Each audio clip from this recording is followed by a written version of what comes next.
A war rages between the witches and the remnants of humanity ruled by the church.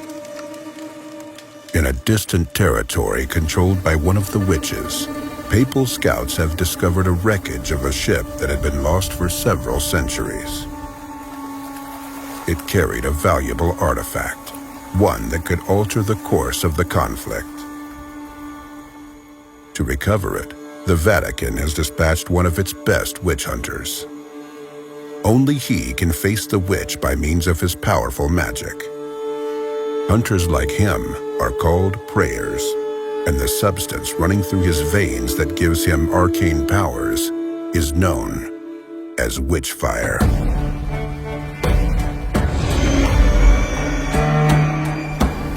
When you reach your destination, you're completely exhausted. There's very little Witchfire left in your blood. One of the first things you must do is replenish your powers. The fastest way to do it is to fight the witch's minions, ghouls and wraiths.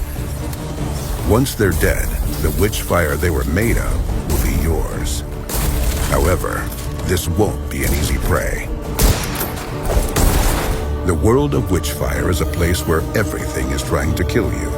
Monsters prowl the area, treasure chests turn out to be deadly traps, and lethal contraptions stay hidden from view. If you waste bullets, ignore your stamina, and take your opponents for granted, you will die.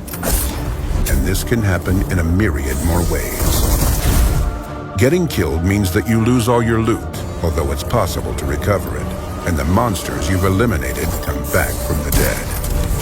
What's even worse, once the witch senses the powerful intruder who hasn't died so far, she will start throwing deadly curses at you, called the calamities. These can raise the dead from their graves, or conjure a fog to unleash a hunt for your soul. She will stop at nothing to drive you out of her realm. And if this doesn't work and you still brazenly cling to life, amassing more power and a greater arsenal, then the witch will dispatch new types of minions and set traps the likes of which you have not seen. The world will change, adapting to your progress. This means more Witchfire to collect, but also more challenges to conquer.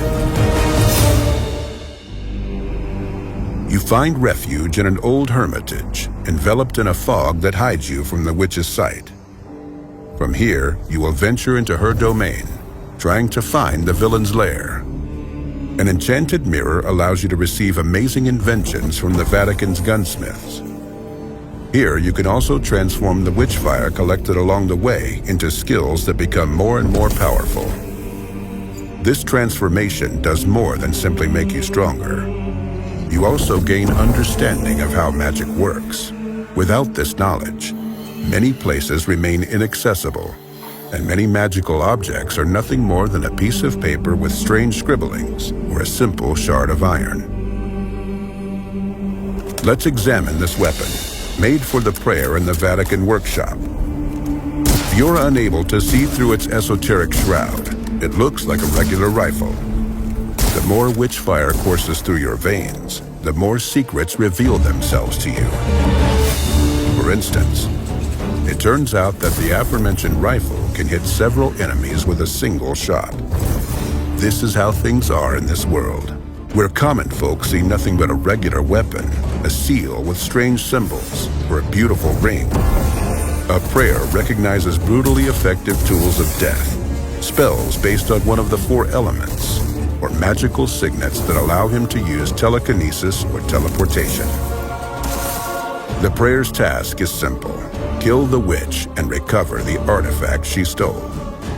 However, simple doesn't mean easy. Luckily for you, the prayer has more tools at his disposal than superhuman powers or a magical arsenal. Some of these implements are called the Arcana. Crystals that are created from Witchfire in the most magic-infused spots allow the prayer to alter reality, if ever so slightly. Will you enhance your spells with new abilities, weaken all of the witch's minions, or perhaps you will prefer to improve your shooting skills for a short while? Still, the most powerful force the prayer can wield is not a weapon, a spell, a magical object, or even the arcana. It's the freedom. When you embark on your journey, you set your own goals. Would you like to find and defeat the guard keeping watch over the witch's keys? Go right ahead. Or perhaps you prefer to steal some gold and return to the hermitage. No problem. Why don't you test a new weapon and collect enough witchfire to develop another skill? There's nothing stopping you. Every step you make during your journey marks a choice. You can rush into a huge mob of enemies and try to execute them in a frenzied dance of death, or opt for eliminating them one by one from afar. Steering clear from a fight is an option, as is provoking more fights for bigger rewards. This freedom means that there isn't just one correct method to defeat the witch. The prayer is not bound by time restrictions, and the Vatican doesn't care what methods he employs. A sharpshooter's agile fingers, a tactician's analytical mind, or special powers and magical objects. You can pick, choose, and match freely to achieve your goal. These are the bare bones of Witchfire. Discovering the rest is up to you. But here's a final thought. The witch knows that the prayers are immortal. Her goal is not to kill you. Her goal is to take away your belief that she can be defeated.